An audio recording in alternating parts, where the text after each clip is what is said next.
तो बात है साल 1947 की। एक तरफ भारत और पाकिस्तान की आज़ादी का जश्न मनाया जा रहा था, तो दूसरी तरफ एक जमीन अंधेरे में डूब रही थी। और वो था पंजाब, जहां बंटवारे की आग ने इतिहास का शायद सबसे दर्दनाक पन्ना लिखा। सोचिए, गांवों के गांव जल रहे थे, शहर के शहर खाली हो गए और लाखों लोग अपना सब कुछ छोड़कर बस भाग रहे थे।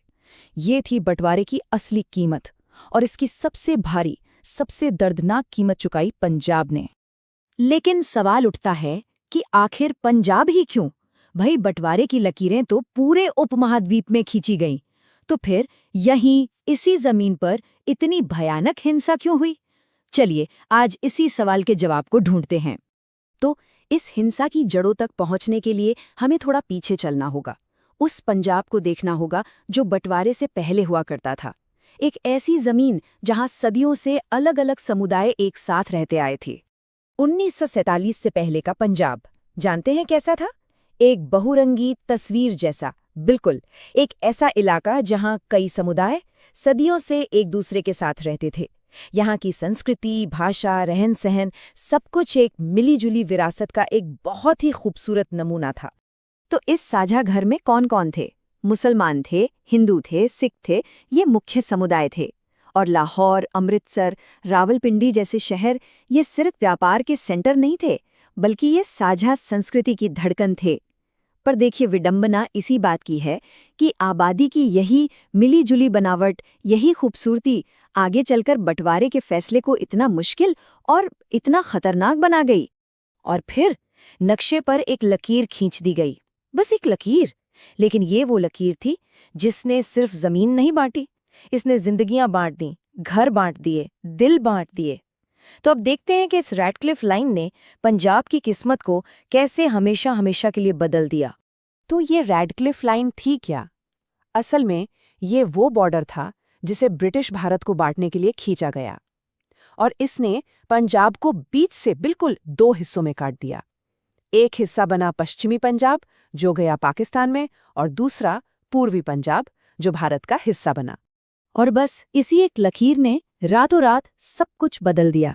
आबादी का पूरा समीकरण ही पलट गया। पश्चिमी पंजाब में मुसलमान मेजॉरिटी में आ गए और वहीं रहने वाले हिंदू और सिख अपनी ही जमीन पर माइनॉरिटी बन गए। और बिल्कुल इसका उल्टा हुआ पूर्वी पंजाब में, जहां हिंदू सिख मेजॉरिटी में थे और मुसलमान अचानक से माइनॉरिटी बन गए।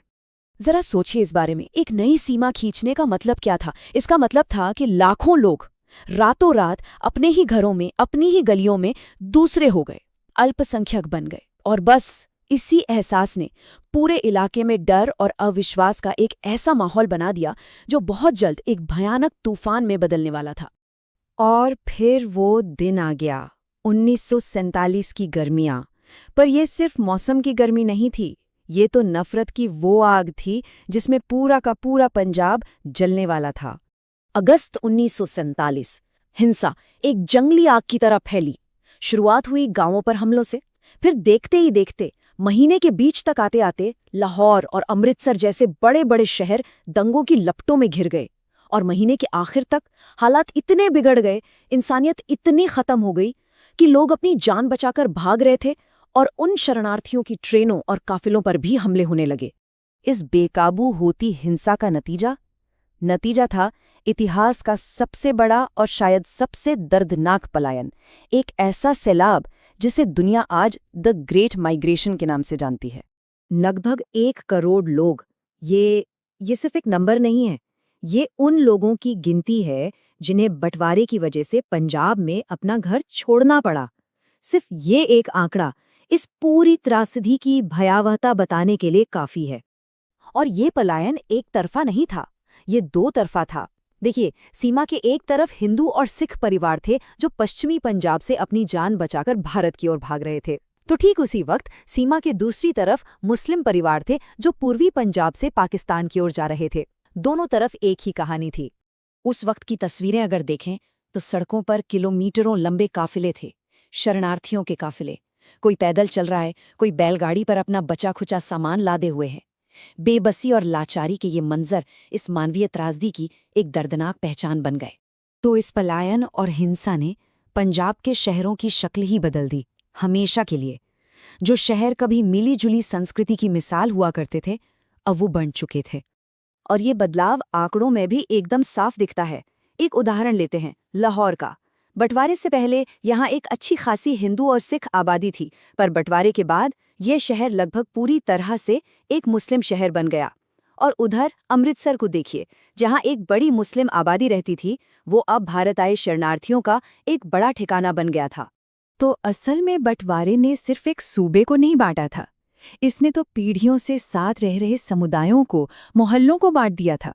जो गलियां कभी मिली-जुली तहजीब की गवाह थीं, वो अब या तो इस पार थीं या उस पार, बस एक ही समुदाय का ठिकाना बनकर रह गईं। तो आखिर में हम ये कह सकते हैं कि पंजाब का बंटवारा सिर्फ एक पॉलिटिकल डिसीजन नहीं था, बिल्कुल नहीं। ये तो लाखों लोगों की जिंदगियों में आया एक भूचाल था, एक ऐसा भूचाल जिसके झटके आज तक महसूस किए जाते हैं। इसने सिर्फ जमीन पर लकीरें नहीं खींची, बल्कि लोगों के दिलों में भी ऐसी दरारें बना दी जो शायद कभी नहीं भर पाएंगी। और इस पूरी कहानी को, इस दर्द को याद रखना इसीलिए ज़रूरी है क्योंकि अक्सर इतिहास की सबसे ताकतवर, सबसे दर्दनाक कहानियाँ हमारी किताबों में बस एक छोटा सा पैराग्राफ बनकर रह जाती हैं।